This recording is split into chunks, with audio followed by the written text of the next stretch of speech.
And first of all, thank you very much for joining today. Today what we're going to do is we're going to actually talk about, in regards to the Magazine Manager itself, using your tools. And we're not talking about screwdrivers or hammers or anything, but at this point right now we're actually talking about some of the many valuable options are available within the tools menu within your Magazine Manager site. So we have several different topics to cover today. And we're going to go ahead and start off with one that I know that a lot of folks have been talking about, and I am going to go ahead and actually show you, that's right, the Google Calendar. And go ahead and cue the fanfare. We have a limited budget, so not for my band today, but cueing the fanfare itself for the Google Calendar. What we're going to do is I'm going to kind of show you when we do release Google Calendar, which again is just very, very soon, very, very, very soon we're going to be releasing this. And just to kind of show you from the administrative standpoint what you're going to need to do to initiate the calendar sync. And again, this is going to be the Google Calendar integration itself into Magazine Manager Calendar. So without further ado, I'm going to go ahead and navigate up here. Again, you can see in the upper left-hand side, we're assuming that the person who's going to be setting up the sync for your users is an administrator, designated by this Management tab in the upper left-hand side. So from Management itself, the first thing that you will need to do is go into the Employee Editor. So we'll simply launch the Employee Editor. I'm just going to move this out of the way here. And what you do is you go down to the actual user that you would like to enable the Google Calendar's integration for. In this case, I'm going to go ahead and choose Mr. Shoemate. And within the Employee Editor, the bottom left-hand side here, there's going to be a little option here that says, Can Calendar Sync with Google? Okay? Again, I've been set up already on this, but obviously you will have no as a default. You would simply choose Yes and save that information. Once done, you go ahead and close out of the Employee Editor. And then what you need to do is actually go to the calendar of the person in question. Now, keep in mind that once you've done this as an administrator, this is as simple as allowing your users to go into their own personal calendar. On mine, I'm actually just, I've been the one enabling it. I'm also going to be the one kind of setting up the sync for the first time on mine. But again, if you've enabled it on one of your users, you can tell the users to do these exact steps, and they'll be able to tie the calendar integration in. Now, we'll go ahead and click on today's date. Okay. You can see I did an initial sync already here, but normally what will happen here is in the upper left-hand side, there's a Google Calendar sync, and it's currently in a disconnected form. You can see that that's my name right there, and I have a little connect option. So what you would do is you just simply click connect, and you probably are familiar with these pop-ups. Like I'm sometimes, especially if you deal a lot with mobile applications or some applications that you want to install in your browsers. Say you would like permission to help manage the calendar itself. You want to definitely click accept to that.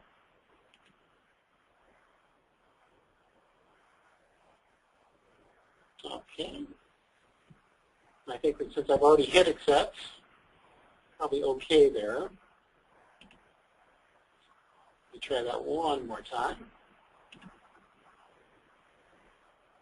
All right. A lot of that here. Okay, well the initial sync itself, and again I think that what we might have had happen here is the fact that since I've already connected myself on here, since it's not a brand new initialization, so this will bring over, when you do sync it, all the information that's currently on the Google Calendar that follows the Google Mail address for the individual. An important thing to remember here is that we need to keep them separated. You need to make sure that if you have a personal Google Mail address right now with a calendar, it's probably a good idea to set up a new Google email account. And if you already have one for your business, then you're golden and you're completely fine. because that's what it's going to allow you to kind of connect to. Again, with that authorization. My apologies on that because I'm already synced over, so it did give me a little bit of a slight warning there. Now, one thing to remember, too, with the Google Calendar is that we are going to be going into the realm of once this is synced over, any sort of changes that are made, if there happens to be a change on the Google Calendar side itself, you would just simply connect again from within the Magazine Manager setup right here, and it would actually sync that over, and it will affect that change as well. So if you remove something on the Google Calendar side, you go back into this side for Magazine Manager, and you just simply hit sync again, and it will go ahead and either remove or it will update that list, change the time, etc. Okay. So again, that is coming soon on that. It is going to be set up initially with the administrative portion in mind there. Just going to keep that. But again, keep them separated. Make sure that you do have a separate Google Mail calendar from your personal one. Otherwise, you are going to be inundated with that information within your Magazine Manager calendar. Okay. Moving on to the next topic itself, what we're going to be talking about now is about the to-do list. And with the to-do list, one of the important things to remember, and a lot of people actually kind of skim over, is the fact that we have a little bit of a tendency to take a look at the to-do list and say, oh, this is a little bit, no, I don't really know how to tie it in with anything. Sure, I can create a quick task if I want to with follow-up with Mr. Smith or Mr. Smoth, depending on the front set. You can always set a priority. Again, these priorities are set by your administrator. Okay. The administrators themselves are basically setting an A, B, C, D, or E, which is our default listings, but if you can edit this to the highest priority or pretty darn important, I like that one, we'll put that in there. And then setting the due date, you can simply add a task. And again, I'm assuming that I'm assigning it to myself here. If I'm an administrator, I can also assign it to other folks as well.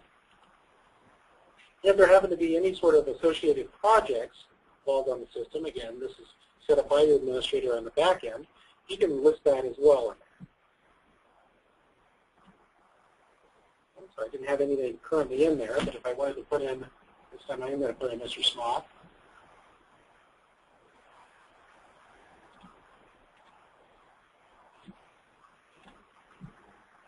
We'll just simply add it there. We can see that they've got the priority in there, and until that actually is completed, it'll be maintained in my to-do list. I'm actually going to delete that task out. But let's say that you want to know what company you're actually tied to. You don't want to kind of exist outside of the vacuum there. You want to kind of find out exactly how do I manage this to know which companies I'm talking about, which of my clients I'm talking about. Well, what you can do is you can actually go into the client record, and I'm a little bit of an Iron Man guy here, so I'm going to go ahead and bring up Stark Enterprises with Tony Stark. And you can see that I've got this information in here regarding the regular client record, as usual. But if I wanted to add this to a to-do list and actually connect it to the fact that this is Stark Enterprises, all I would need to do is, since I'm in the client record, I could say, make sure that Iron Man suit is dry. How about that? I can simply click Add to To-Do List for my options and click Save Information. Now once I've done that, I can go back into the to-do list now and notice that now underneath my tasks, I have that listing that I put in there, and in parentheses it's tied to the client record. Okay? This makes it a lot easier to be able to kind of go through the to-do, okay, who am I talking about here, especially if you happen to have multiple to-dos for multiple names under the same client record. You can kind of manage that a lot easier in this way. Okay. And again, simply if I wanted to go ahead and set complete, I can do so. And I can always delete that. And the task list. Okay. Now, a couple of things that we've seen some of the options here that a lot of people don't really take a look at the to-do list, but one of the ones that I think a lot of people are kind of unfamiliar with, if you've ever seen the tools subsetting itself, is that there's an actual document manager in here. If we go ahead and go back up to Tools, and we click Document Manager, okay, you can see that we have the ability here to maintain a repository for your team. And what I mean by that is having a localized, even though your network engineer is actually a localized repository for files where you have the ability to set access restrictions on. You can actually take a look at have them connected directly if you've got your subscription site set up there according to magazines. You can set up categories. And it's just basically a repository where all of your folks can go to a centralized place and have documents that might be something that are valued for internal as well as for your for external purposes. So, for example, here, if I wanted to upload a file to my document manager, you can kind of think of it a little bit like a Dropbox or a Box.net. But simply what you'll do is you can go ahead and upload a file. You can simply choose a file. And what I'll probably do here is I'll go ahead and click in. Let's do this here. I probably want to put those files in. Let's see. There we go. Okay. And I'm going to go ahead and give this file a name.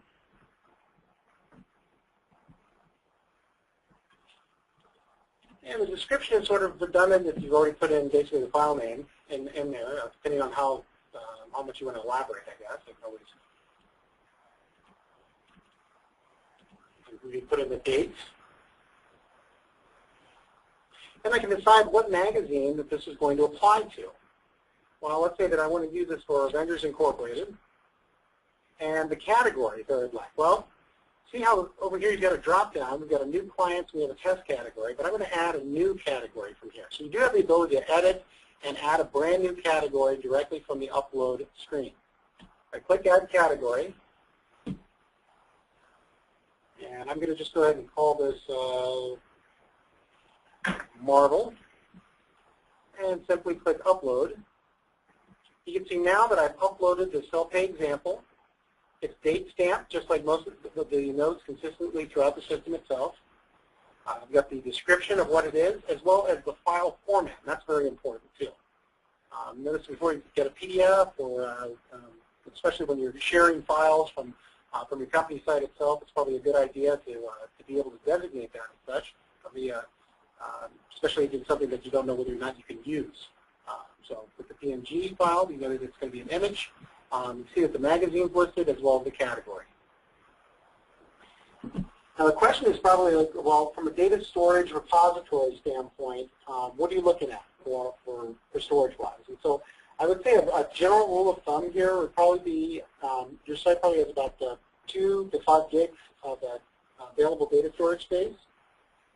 And so you are able to kind of utilize that. Obviously, if it's something that is a file that you no longer need, and it's a larger file, it makes a lot of sense to take it down, just so that you have enough space. You don't have infinite space, you do have finite amount of space. Okay. And again, simply if I wanted to go directly to that link, just like everything else from within the system, there's a hyperlink, and we'll go directly there. Okay. Now, very similar, yet a little bit different than the document manager itself, is found underneath Tools, and it's actually the File Explorer and the File Explorer Secure. Okay? Now the differences, well, the File Explorer, let's bring up the File Explorer itself. You can see that if you have any sort of experience with HTML, or if you've dealt with you're basically just folders ever since years and years ago. I mean, you can actually set up new folders and new files from within the system. So you can kind of, maybe you have your production team have their own folder in here, your sales team have a folder, etc. But basically what this is going to allow you to do from the File Explorer, both the regular File Explorer and the Secure File Explorer, is you're able to share out links, okay, and link directly to the file. Now the difference, well, on the regular File Explorer, if I wanted to simply bring a file up, and again I could say new file here. Again, I have the ability to open up a new file and save it. That link goes directly to, in this case, a PNG file. So it's going to show me the size, which again is helpful, and as well as the file type, and then of course when it was created. But with the actual file itself here, I can simply right-click, and I can copy that link address. Because what's going to happen is that now, if I want to copy the link address itself and I just want to send it to somebody, it's going to go right there. Okay? And that's accessible without any sort of secure front end. So you can actually send this out to anyone you'd like, and because it's being housed on your site, and somebody sent that link out and it's under the regular File Explorer, you can simply put that into the web address, you'll go directly there. You can also put that into an email, and it's going to go directly to that image as well. Now obviously you can see that there's a lot of advantages to that because if you need to share actual information out, or maybe some reason if maybe you have a 10 megabyte limit or 50 megabyte limit or something like that on maybe a pretty strict policy in regards to your Outlook or some of your email, it's kind of nice to be able to kind of share that information that way. Okay. Now, let's say though that you want to make sure it's a little bit more in-house, and you want to make sure that it's only people that are from within and have your Magazine Manager site access. Well, that will go back into the File Explorer Secure. Now, I bet you can probably guess what the difference is here. Well, the difference is, of course, is that if you wanted to get to any of this information itself, and what you would need to do is you would just go ahead and copy that link address. And because I'm already logged into the system using the Chrome browser, I'm actually going to utilize Internet Explorer right now to show you this example. If I paste this in here, notice that it goes to the Magazine Manager logon, so that there's a secure front end that's going to require your employees to go ahead and utilize their username as well as their password to access the system. Once you've logged on to the site itself, and again, it's going to be your URL up here, your site, then they would have access to go directly in, just like we showed in the regular File Explorer. Okay. So basically two sides of the same coin there, except that from the secure standpoint, obviously it makes a little bit more sense if you want to use that, if it's something that's maybe internal. Okay. And it looks like I'm having a little bit of an issue here. There we go. Looks like my cursor's going on here. Okay. Let's try this again. There we go. All right. So, again, get the calendar near the beginning there. We talked a little bit about that. I can't stress enough about keeping those separated. The to-do list itself, Document Manager, and the File Explorer. Now, this is another big one that I really want to, I'm glad that we're actually going to finally cover this under the tools area. And what I mean by that is that we always talk about imports. And if you've been with us for a while, you probably have noticed that with the imports themselves, one of the first initial really important steps when you're coming in from either a different area or a different company, or if maybe you just have a huge list of contacts that you want to get in, is that import process. And sometimes it can be a little unclear on some of the steps. And so hopefully what I'm about to do here is going to make it a little bit easier just to kind of show you what this tool is and what the best practices are for formatting and like what we consider a quote-unquote clean file. Okay, so a couple things here first. I've got a file that I'm going to go ahead and show you right now. We're going to go through a couple of the columns itself. And there's only 18 listings on here, but I want to make sure that kind of go over everything, because one of the important things to remember when you're importing, and again, we're just going to cover the contact imports today, but when you are importing information into the system, is it's important that each value has its own column. Okay? So basically what that means here is that in column A, this would be the actual company name. Now, by the way, if you're noticing that there are two listings right now under line 2 and line 3 for Barbarian Rugby Wear Incorporated, which I do not own stock in right now, but I think it's a pretty interesting company name, that's okay because there are also two separate names attached to it, so they both belong to the same one. So we're going to talk about that in a second. Okay? But for when you're first starting out, you want to make sure that a company name itself is just that. It has its own column, and it's listed in there. You want to, there's an abbreviation or anything like that. Of course, you can use it appears in that, or you don't have to. I mean, there's a lot of different areas. By the way, that is an existing company, believe it or not. So, line 11. I thought that was interesting. So, over there to B, B column is prefix. The prefix itself is basically how you're addressing the individual. You can see that the majority of these are Mrs. and Ms. or Mrs. and there's a doctor in there. These prefixes themselves are important if you want to import that in, especially if you have any backgrounds with doctors or professors itself. The old adage, according to my uncle who's a doctor, is I didn't spend all that money on medical school to be known by my last name. So it's always good to have that as a column itself, a prefix. Notice that with C and D, a lot of times what we'll do is when people are actually bringing up files and they're getting ready to be imported themselves, is that there's a little bit of confusion with this. And the fact is that a first name and last name always has to be separated out into two specific columns. Okay, so you want to make sure that the first name, last name, you'll notice that I didn't put a column in for this, but if there is an insistence of having a middle initial, just note that that is something that would also most likely have to have its own column. You don't have to, but you know, people are definitely want to include maybe the middle name, something like that. Again, it's its own value, it's its own column. Just remember that. Okay. Over there to, you look at column E,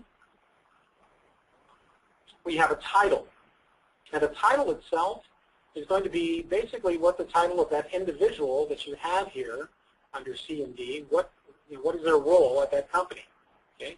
Again, the title itself, there's no character limitation on that itself, but you want to try to make that as a kind of broad overview as possible, exactly what the naming should be.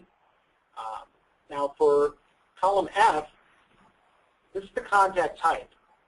Now, keep in mind a couple things with the contact type is that you can always add additional contact types on your site if you're an administrator. So I've seen marketing contacts, I've seen distribution contacts, etc. You know, from here, just in this example itself, you can see we have a couple of different values. A couple with the advertising, the sales, production, etc. So just note that when you do bring the imports in themselves, the contact type is nice to have. Is this mandatory, a contact type? No, it is not. However, it is going to give you a lot more value for when you're actually bringing up certain information via reports, or if you're actually just doing the main contact search. And actually, when we do the contact search, we're going to talk about the reassignment tool here in just a little bit. We will see the contact type come up. Okay. Column G. Now, this is a very important one as well. Column G is going to specify the actual sales rep. Now, the sales reps themselves, when we're importing in, a lot of times when you're importing in, you don't maybe you don't have all the employees in at the same time. Maybe they haven't been added yet through the employee editor. It's important that that they are listed, especially if you have a large amount of imports to do, because that's the easiest way to tie those in directly when we do the initial import to the proper contact record. You also want to make sure that the way the sales rep is set up, that it is one column. You'll note that that's completely in contrast to the actual contact name, which was first name, last name. The sales rep, it's okay to have the first name, last name in one column. Okay.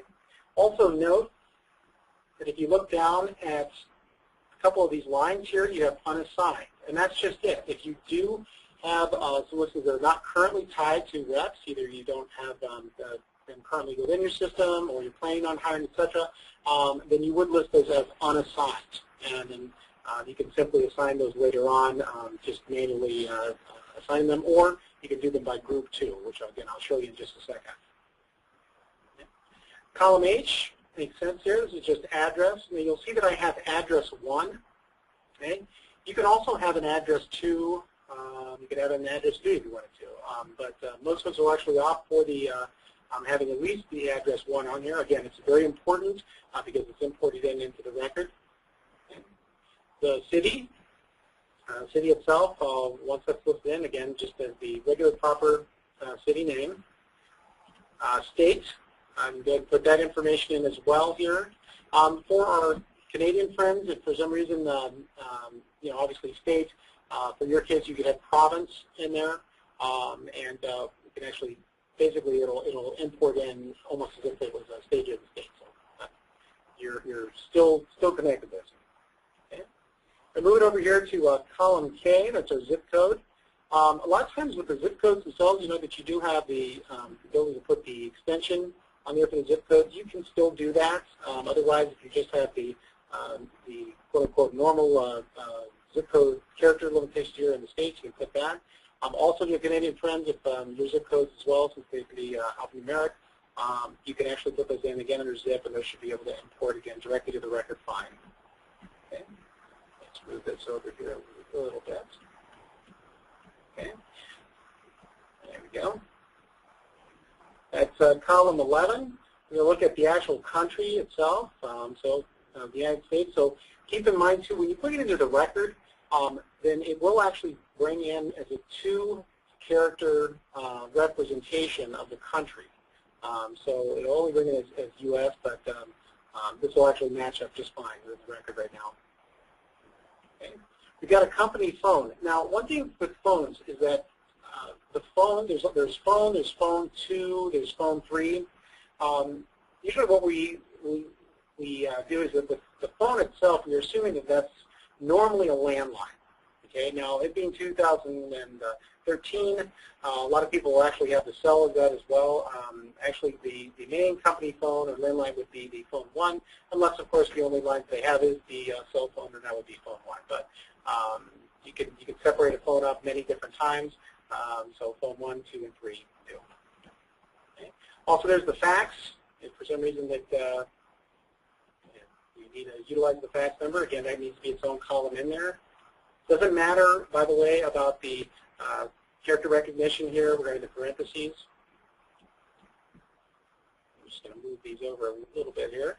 Now, with O and P, you can see that we've got the email 1 and email 2. You can also have email 3 if you'd like.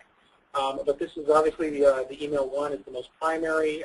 Email 2 sometimes we have as if it's maybe the company's one of the main contacts, personal email, etc. You can use that in as well. And then finally, for this one here, we've got the website. Always important to have the website information. And this is a very simple file. And I want to tell you that with the file itself, that you can also, if you don't see anything on this file that you might want to import, remember that from an administrative standpoint, we do have the ability to add custom fields. And I've had many clients that have maybe had a designation that falls outside of our main format, such as you know, let's say former customer, yes or no, or you know, a particular code that's attached. If you have all that, those code values, they're actually attached to it as a column. So, for example, you can maybe have a column here that's called company ID, and you have all that information in here, and we have that listed as a custom field. It will import in just fine. So I don't want you to think you're tied to just these values, but for these purposes right here, we're just going to go ahead and utilize this file itself, and let's go ahead and actually show you what the formatting is going to look like. We're bringing it in through the import. Okay. All right. So when you've decided that you want to import in the file, you've got that file format, and notice that, by the way, the file format itself is in a CSV spreadsheet format, and that's comma delimited. So you want to make sure that it is a CSV. Again, can we use just a regular Excel spreadsheet, of course, but just to make sure that you've got the smoothest opportunities there of bringing that import in, just make sure to try to have it as a CSV file format. And what you can do is that you can go ahead and up to Tools. And again, this is also assuming that you have decided to take the initial import tool training. Okay? It's very, very important to remember that prior to having the import tool training, where we actually teach you about these tools, which I'm about to do right now, but we do the first import for your site together. Okay, and so that first one has to be done together with the paid training itself. And then from there, we enable this import tool on your site. Okay? So what we're going to do is on this site today, and I'm on a consultant site, but on this site today, if we go into Tools itself, and we go down to the Import Tools, and we're going to actually import in contacts. Okay? So we have a contact import. We can see that since this is a consultant site, there's been many attempts before, and many imports have already been done.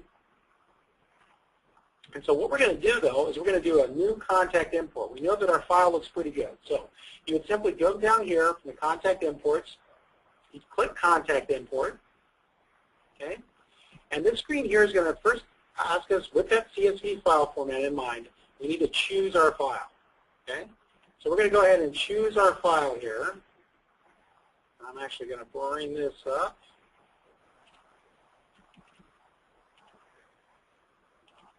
Okay. Now over here to the right, you're going to see, okay, well, we need to stipulate how is this, the tool going to react with certain criteria that come in. So, you know, how's it going to handle duplicates? Well, the first option is, do you want to import duplicates? No. Well, I will tell you this, is that that's fine if you don't want to, but sometimes, you know, depending on if it's a format issue, or et cetera, you know, you probably don't want to opt for no, because you want to make sure that, you know, perhaps a situation in which there's subcontacts, like we talked about, where we had with Barbarian Rugby there. We had two people that were part of the same company. All right, so the better option, instead of no, is if I do see a duplicate, such as like a duplicate company name, etc., I'm going to import in that second one as a subcontact. See that? If the company and address one match. Okay. I could also opt that third option. I could import it as a subcontact if the company name matches, but the second option is usually the best because of the fact that you're looking at not only the company but also address one match. So you kind of doing your check and balance there. Okay. And again, if you wanted to import duplicates because you don't have nearly enough time on your hands, you can also do that as well and have lots and lots and lots of fun. But I would maintain that second option there. Okay. Now, once you've done that, you can go ahead and simply click Upload. And the next screen itself is going to ask you to save the file to database. Okay. And that's just saving the file itself on your site. So what we do is we click Save File to Database. Now it's going to ask us to select the column mapping. Okay. And the column mapping itself is probably the most important part of the entire tool. Okay. Basically, and it's probably one of the simplest parts of the tools too, because basically what this means is that when I see, it's taking all of these values here in blue, or excuse me, white on blue, and this is taken directly from your file, right, the way that you named it. Okay? So you can see that you have company name. All right, well, we want to find out from a contact field standpoint, the tool says, oh, I know company name as company space name. So it's kind of like, the import tool is a little bit like a stickler. All right, just think of it as mom wanting you to get it right here. But of course, that's the same thing. So just kind of map that up. Okay? The prefix, again, I go ahead and I decide to move on down here to prefix, map that up. First name, geez, I wonder what this one's going to be here. Oh, a space again. Look at that, first name. All right, very, very easy. Last name. Okay. You can see that we have title. That one works. Contact type. Sales rep. Now, from the spreadsheet it says sales rep. What do we have in our system? Just rep. But we know that sales rep and rep are the same thing. We match them up. We have address 1. And we also have the city. The state, which is all in caps, so it's extremely important. Or either it's my mom trying to write me an email. So we go ahead and we put in states. We also have the zip code. And a couple others here. We have the country. Now, don't get country and county messed up there. Note to see how you have county in there too. So country. And again, all of these that are listed in here can also be values in your file. the company phone. Well, since we only have one phone listing in that entire spreadsheet, we know that that's just going to be a regular phone. Okay. We have our fax.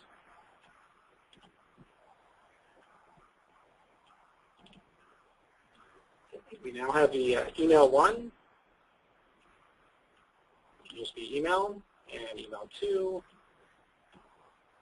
and then finally website. Okay, now we've got all those listed. Now we need to map the columns. Okay, so we click Map Columns. So far so good. We now know that we need to verify these required columns. Okay. So by simply clicking Verify Required Columns, okay, we know that the columns checked out okay, they've mapped okay. We now need to verify the categories. Okay, looks good. We need to verify the reps. Now, remember what I said about having the rep names, okay, and making sure that the rep names are in there. The rep names themselves are all going to pull from your site. So whoever's on your site, in this case, we've got everybody on the consultant site here. Well, you see that one of the values in the field says unassigned. Well, then she told us to put unassigned in there. Yes, I did. Absolutely, I did. And I did it for a reason because our unassigned in here that you're going to match is unassigned. But see how it's a little bit different? It's got little asterisk marks. That's okay. You just go ahead and you match it up. Same value. And we just hit update. Okay?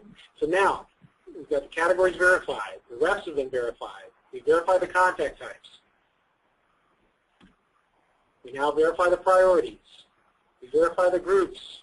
Those values, by the way, are some that we didn't include in the spreadsheet. Those categories, etc. But again, if you've got it listed on your sheet when you're ready to import it in, and it's also been built out on your administration side, categories, groups, etc. You can obviously match those up. It's no problem. It's just a matter of taking the value from the file and matching it up to what we have in the tool. Now we're ready to map the contacts. So let's go ahead and map contacts. Map the categories, map the reps, map the priorities, and here we go. We've got that import data down here. We have that huge 18 contacts to import. Usually these have many zeros after it. So we've got 18 to import. We know we haven't done any yet. We've got 18 remaining, so let's do it. We lock a mode, we hit import contacts. Okay, that was very fast because there's only 18. But see how we've got, contacts import 18, contacts imported 17, there's one remaining. Why? Because over Barbarian Rugby, remember we had the same company name and address, but we had two different people. So let's import that person in as a subcontact. Boom. Now you've got your notes down here. This gives you a brief description of what transpired. Okay, map this to this. So these are all your steps that you've done here. Okay. Look at this. The sales rep updated from the unassigned to the asterisk, unassigned asterisk. Okay. And it gives you a little idea of just the information that's in. Okay. Now, just to see if everything looks good, I'm going to go ahead and see if it'll bring up Barbarian. There's Barbarian Rugby wear. Look at that. Mark Rumble and Rob Hartle. Let's take a look at this. Yeah, Mark Rumble. Yeah. Oops. And we go back there. Everything's looking good with Mark. Have my rep name okay in there as well. Okay. Now when the imports are done, and let's say that you imported it in and, there was a problem. Okay? Let's say you get an error. Or let's say that, that was the wrong file. Okay, what do you do? Well, pretty easy. You go back into Tools. You go to Import Tools, Contact Imports. Well, this is the one I just did. Okay? It shows you who did it. It's got the date in there as well. It gives you the opportunity to either open the file, you can maybe do a spot check in there, view the notes, which we just did, or you know what, I got to start over. You just hit that undo. You sure you want to delete what we just imported in? You hit OK. It tells you exactly what's been deleted. And you can try again. Okay? So, again, with the import tool itself, just remember the most important thing, the file format needs to be a CSV file format or spreadsheet. You also want to make sure to review that file with the columns. We have some data guidelines that we do. We did send out when you first came on board. I'm sure your software consultants, though, if they haven't sent it to you, you can actually ask them again, and they'd be glad to kind of send out those file formats on how we like the columns. But good rule of thumb: first name, last name for the contact. Make sure the sales rep can be actually the full name there, and that they are built into the system. And anything that falls outside some of those columns, if you want to build, you can always obviously do that as a custom field.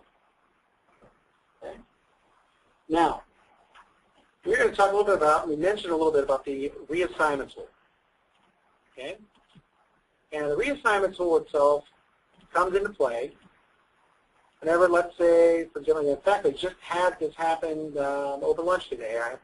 A client actually called me about this, that she had somebody that had left the company, and she needed to transfer the contacts that they were part of directly to that individual, okay, to a different individual, excuse me, somebody who was still with the company. So basically what you can do here, and I'm actually going to bring up somebody on our consulting site here, and I'm going to say show all records page here. Let's find everybody that Mark has as a contact. Okay? So I bring up, in this case, let's say bring up Mark. Okay, these are all the contacts. Just a quick little tip too, everything with the green, what do you remember that is? That's a subcontact. Okay. But so we bring up all of Mark's clients, and you can see here at the very bottom, we have the multi-contact actions. Okay? Currently, by default, since we brought this up, we showed all records on one page. All these are checked. Okay? If I wanted to unselect all, I could just simply put that, okay, or I could select it again. Fine. Okay. The second option here is add them to a group. That's different. This is actually where you actually have contact groups set up. If for some reason that you wanted to remove them from that, you can do it from here. It's easy to do. These are all the groups on your site. But more importantly, we want to talk about the reassignment. Okay?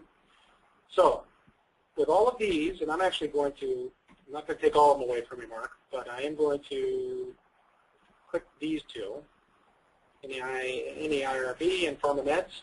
Okay? And I'm going to reassign these to Karen Cardwell. When I do that, all I need to do is just simply hit assign. And it's going to tell me that 2 customers have been reassigned to Karen Cardwell. Okay? Easy. Okay. But I also want to know that this is the first step, because this is the contact reassignment. Okay, but what if there are any contracts on these? Okay, so how do I do that? Can I still move those over? Well, yes, you can. Okay, and the way that you do that is you simply go up here to the Management tab. You get this Account Reassignment tool. Okay, and you can bring up Mark. You can view all of his accounts on here. Okay. Again, we've already taken care of the contacts, but let's say that we wanted to make sure that PharmaMeds is actually, you know, this contract, it looks like this is the only one that they have a contract on of the 2 to be transferred, because that otherwise it would not show up here. So the NEIRB did not have a contract, but PharmaMeds did. So we're going to make sure that this information is going to be transferred as well from not Mark. That's going to be assigned to Karen Cardwell again. Okay. We simply click the Review Order Reassignments. Okay. So say, well, let's see here. What do you have? Well, it's going to go from Mark Hurt to Karen Cardwell. Now, since there's only one here, it's easy just to kind of click that, or we can hit Select All. Okay. We know that this is this one contract that was in for 2012, page horizontal, 1500. Hit Finish, and there's your confirmation. So you want to think of it as a 2-step process. Okay? You want, especially if you're just mass, making sure that everything's transferred over from one person to another, especially if they're not there anymore, etc. But having to do the contact reassignment first from this screen here, and then going into the actual account reassignment from the Management tab to allow you to do the contracts.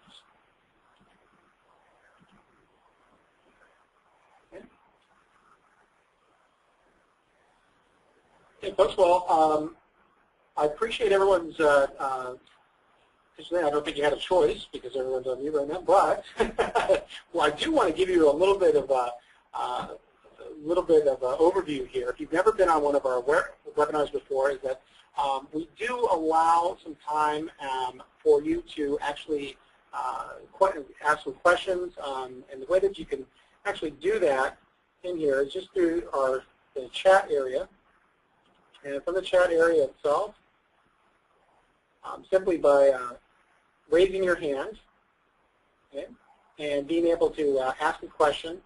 And then we do have some of our tech colleagues who are actually on the phone, and they're listening in on the webinar itself, that would be very happy to go ahead and actually answer some of those questions. So, again, what we'll do is we'll kind of keep the session up here for a couple of minutes for any of that. Now, if you have any additional questions that you might not be able to that didn't get answered directly here, or if you need to reach out to Software Consultant, I definitely recommend that you do so. And again, just go ahead and either schedule some time or shoot an email, but we'd be happy to help you on that. So again, I appreciate everyone's time today. My name is Dennis Shoemates with Mirabel Technologies, and again, we are constantly looking for the feedback from our clients within how we can get better and how we can be more of a value add for you. And so the software is constantly being revised and enhanced, and that is due in no small part from your feedback. And so it's very, very important. So again, thank you very much for your time today. Appreciate it, and I hope everyone has a good day. I hope this was helpful. Thank you very much.